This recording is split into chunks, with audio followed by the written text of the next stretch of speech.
Ladies and gentlemen, you've been asking us to bring him, and finally we pried him away from the campaign trail. His Highness, Professor George Wajackoyah. Karibu sana, Prof.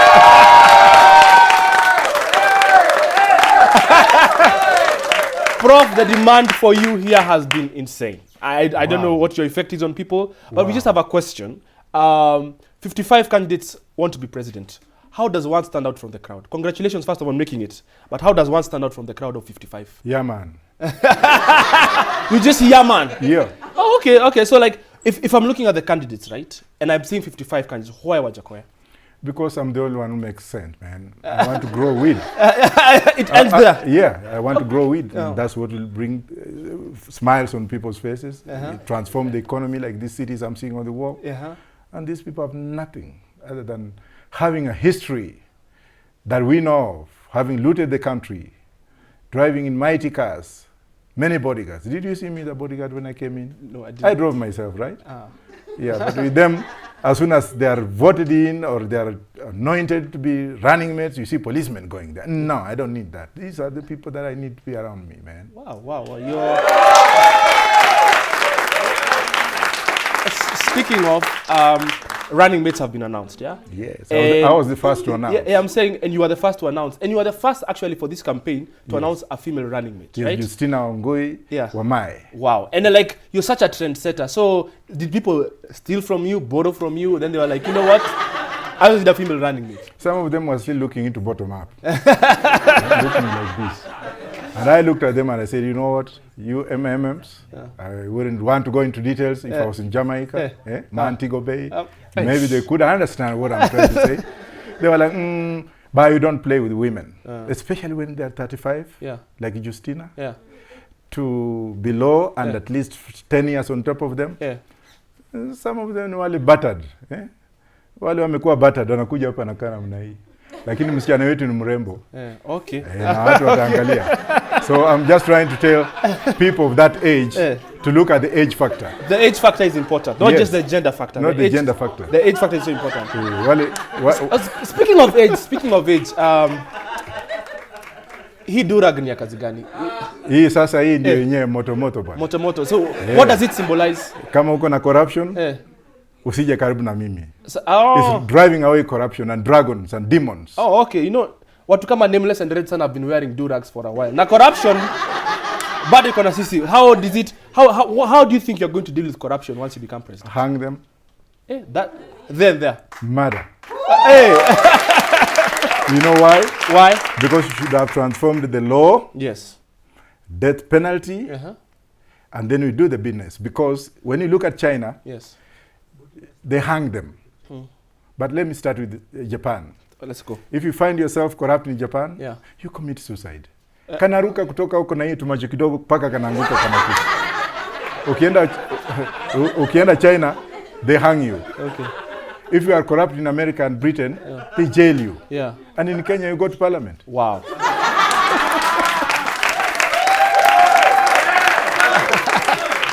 Now, you know, you say that one of the reasons you want to legalize weed is for our economic freedom as a country, the debts we need to pay off.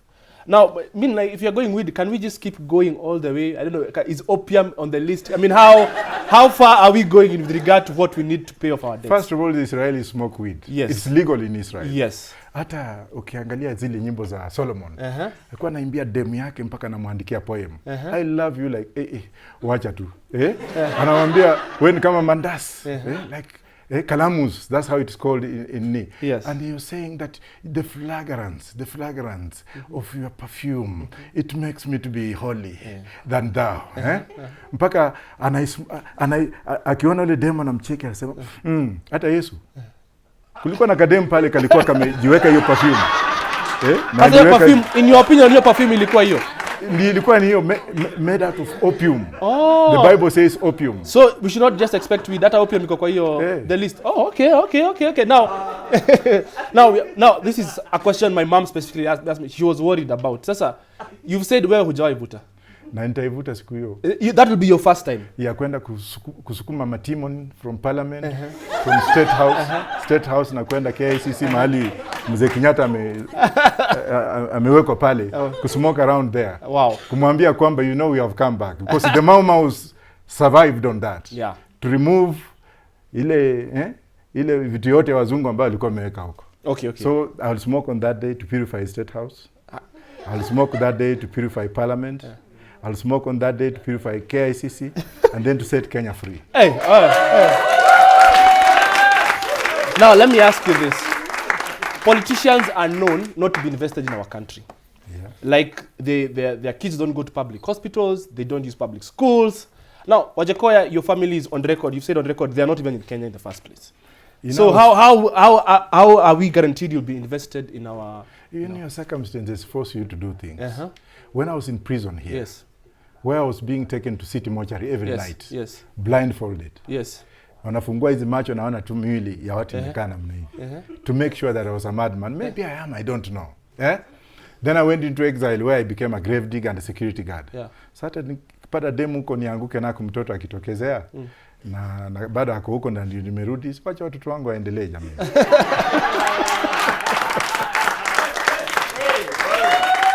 Huko nilianguka na demu bwana. Speaking of, like, Prof, you're an over-educated man, if that's possible. Ile wazungu. Like you have so many degrees from here to Timbuktu. You've been a policeman. You've been an ex-grave digger. How many lives have you lived? You know, like we are concerned. Who is this man? How many lives? You have so many experiences to draw from. Like, tell us more about. You've told us you've represented people in Tanzania, Uganda, representing people in Mexico as a lawyer. Kofi Olomide. Kofi Olomide. Pia, like, what have you not done? I've done everything. You've done everything. Yeah, that's when I see people saying bottom up, you wheelbarrow, wengine asema 6,000. I look at them as people who are failures in life. The question is how. Wewe unataka kutuletea sijui nini. Alafu na tuonyeshe mahali pesa iko. Okay. Ama mtaendelea kuenda kuomba pesa kila siku 2 billion. President anakuja anasema mimi nimeshindwa. We are borrowing 2 billion every day. So tuonyeshe kwanza vile imeandikwa. Is it 100 billion or 2 billion? Zingine zinaenda wapi za KEMSA? But with me I'm telling you kuna kale kakitu tukipanda hako kakitu. Tutakapeleka nje manake gunia moja eko kakitu is 3.2 million US dollars. Si hata hiyo itakulwa tu. Hawezi kulwa kwa serikali yangu. Si tutanyonga wewe. Prof. Wow. Now I need to ask you some ngoja kidogo bwana. Oh, okay, hata mdudu akikula hiyo kakitu anakufa. Haya, wewe ng'ombe kichama hiyo inakuwa mlevi. Na ile maziwa ikitoka hata mdama akinuzia kidogo pia inakuwa mlevi. We'll check this fact of yours, Prof. But we have some pictures we want you to look at, yeah? Okay. And we'll get to that, but we really have a few questions that we need to ask you first of all. Wajackoyah policy. Mojawazo, you said the whole constitution unaitoa. What's wrong with our constitution currently that you said needs to be suspended immediately you get in? Yes, not the whole of it. Yeah. Ile nyingine ilikuwa inawekwa hapo, watu wanakimbia na machoppers, wengine wameletwa kutoka wapi matumbo ndio hizo na nini, we are representing Wanjiku. Kwani waliuliza nyanyangu. Alafu wanaenda wanaandika hizo vitu, wana copy zingine, wana paste zingine huku. Alafu mimi nilikuwa nimekataa. Mimi when Pasha Ashigai came to London, kwa nimekaa na Ikuru Court. Yeye alikuwa mwanafunzi Warwick where I had been 6 years previously. I was practicing law in London. We sat down to go and listen. Wakazungumza, mimi nikasema I'm not supporting that constitution. Kwa hivyo I'm on record. And secondly, mwananchi wa kawaida hakupewa isome kwa lugha yake. Maana Kenya ilikuwa na lugha ngapi? 44, 47. Lakini ilikuwa kwa lugha ngapi? 2. How many translators did you have? Unakuta Jaluo akitengeneza baskili pale anaulizwa, "Mzee, hii constitution namna gani?" Maana ni constitution. To Raila anasema nini? Kama Raila anasema ndio, hata weka hivyo. Kwa hivyo it was a merciless. Okay. A merciless derogation, manipulation, theft of common sense from Kenyans. But I will ask Kenyans to look into it. Yes. Kama kitu ni mbaya, ni mbaya. Unaona judiciary? Hiyo mnataka itolewe na iwekwe kwa River Yala, iende kabisa kwa Lake Victoria. The whole judiciary. Yeah, because how ndio wanafanya inji hii inaenda wapi? Chini. It has made the president to be a lame duck. Akisema kitu mtu anakimbia kotini inapigwa nyundo. Judiciary wenyewe wakiwa ni waizi au majudges wanaenda kuinvestigate themselves, wanarudishwa huko. Have you ever had a judge being hanged anywhere in the world? In the Philippines, it has happened. Afghanistan, it has happened. If I find a judge ambaye atakuwa involved kwa corruption, he will also be hanged under my new regulations. But let me look at it this way. Let me retract a little bit. Kenyans will have to look into it. Ikiwa ni mambo ya agenda, ikiwa ni mambo ya nini, hii tunataka.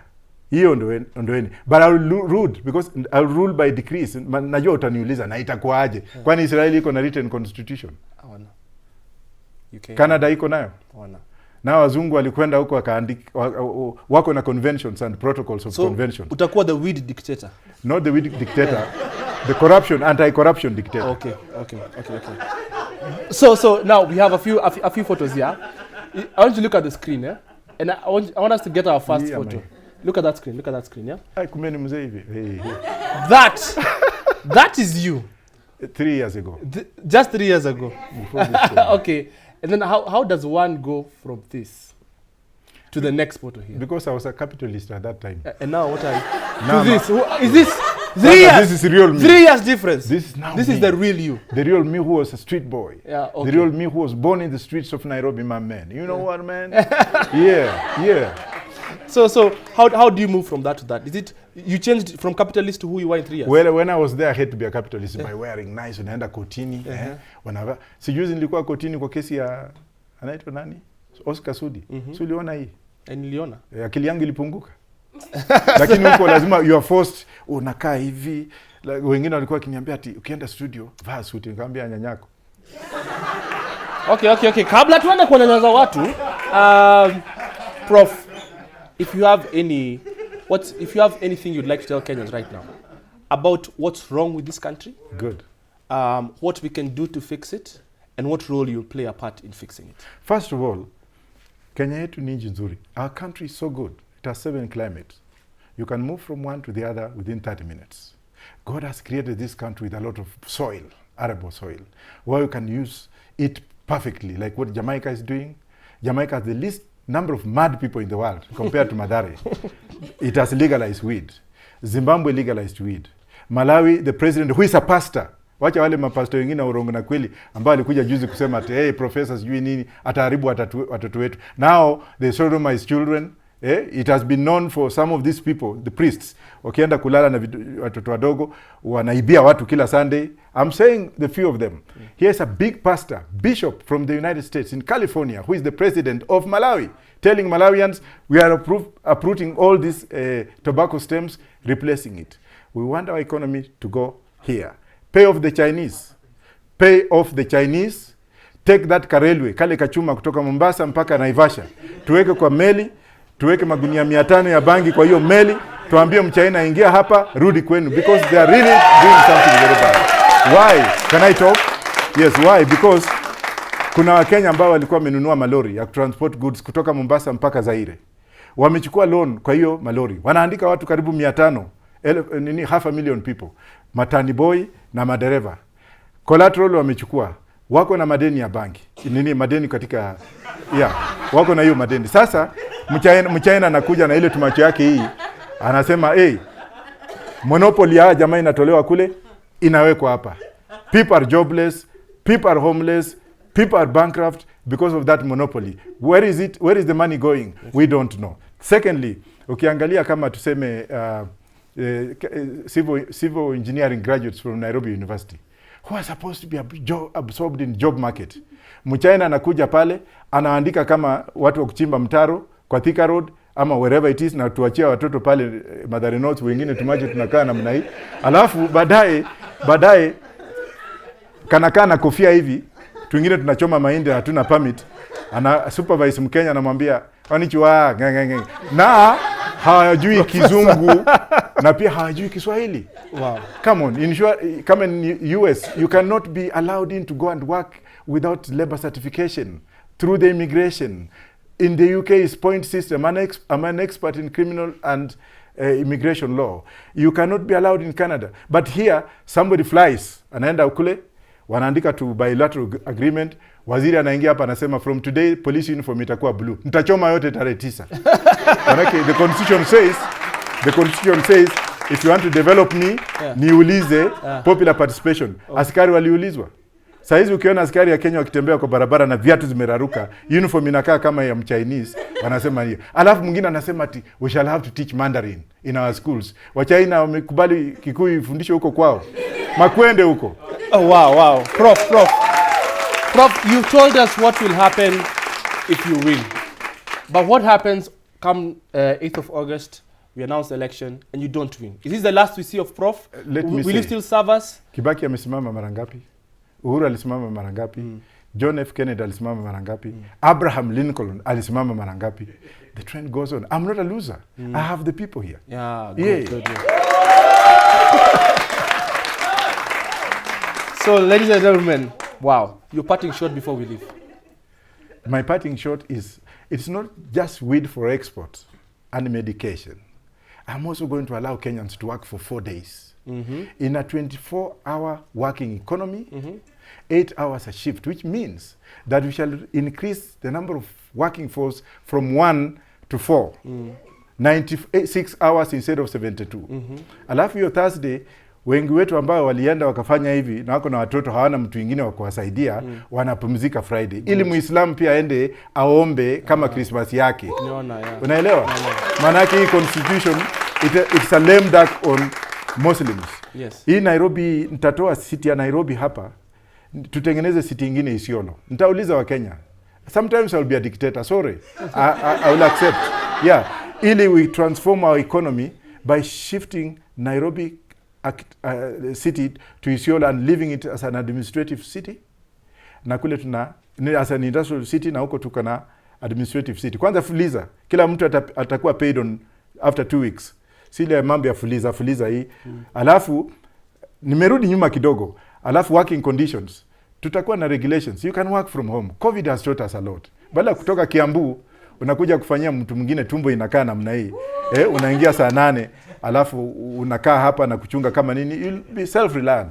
But going back to the city, we shall transform Nairobi into an industrial city, privatize some of these ministries, move the city to Isiolo, and then what about infrastructure?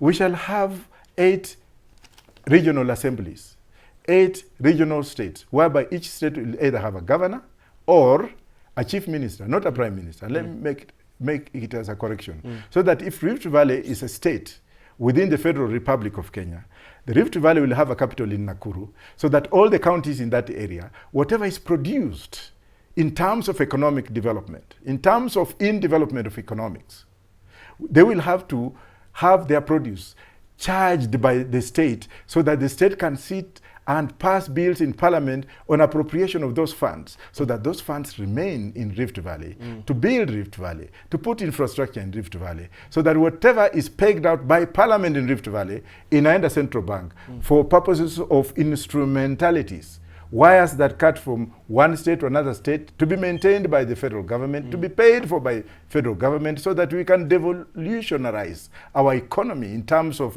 administration, state police, county police, instead of having one man trained in Kiganjo, anatoka Kiganja anakuja Central Police Station, because I was a cop and I know what I'm talking about. Bro. Yes. Alafu, unakuta polisi wanakaa kwa nyumba ya nyasi. Yani nyumba ni ya simiti, lakini ukienda juu and go to Central Police Station today when you finish, utaona nyasi imemea kwa nyumba ya askari. I'll try and make my way to Central. So instead of doing that, we want police officers to be given equity right in college. Vile wanafanya Zambia. I'm glad that Zambia was once ruled by a police sergeant, Satya, who died. So that a police officer can feel good, nurses can feel good, teachers can feel good, workers can be taken care of. Our children who go to work in Middle East, wale wasichana wetu ambao wanaenda huko warembo, nakuta mtu ameenda huko alafu mtu anakufa anarudishwa kwa sanduku, because Atuoli is not doing enough. Na hiyo koti yako hiyo. Thank you. And I'll abolish koti. Okay. I'm going to abolish koti because they are not doing enough for Kenyans who are working in the diaspora. And then the people in the diaspora, I can talk like the Kenyans in the diaspora. Kenyans in the diaspora. They're not being looked at. Wanatumiwa tu wakati kina Raila na Ruto wanaenda huko wamekusanywa kwa hall. Tumekuwa hiyo mnid. Kenyans in the diaspora will have their own ministries. They will have their own banking system. I will have to appoint ambassadors from them. Okay. Indians, Asians, members of the Asian community, they produce 98% of manufacturing, which is putting 4.8 million food on 4.8 million families every month. Kuna mwindi mahali yoyote? When you go to Britain today, the Chancellor of Exchequer, who is likely to become the next Prime Minister of Britain, is Asian. The Home Secretary, Ms. Patel, Asian. The Minister for Health in the UK, Asian. The Mayor of London, Asian. The Vice President in the United States, Asian. The Minister for Defense in Canada, Asian. And in Kenya, tunawatumia wakati wa campaign. Ndio nakuta 1% of muhindis ambao are very wealthy, wanachukua hizi mapesa wakipelekea hao. I have refused to kneel for anyone, and that's why I'm not joining anybody. Amen. Wow. Ladies and gentlemen, Professor Wajackoyah! Thank you. You did a good job. Just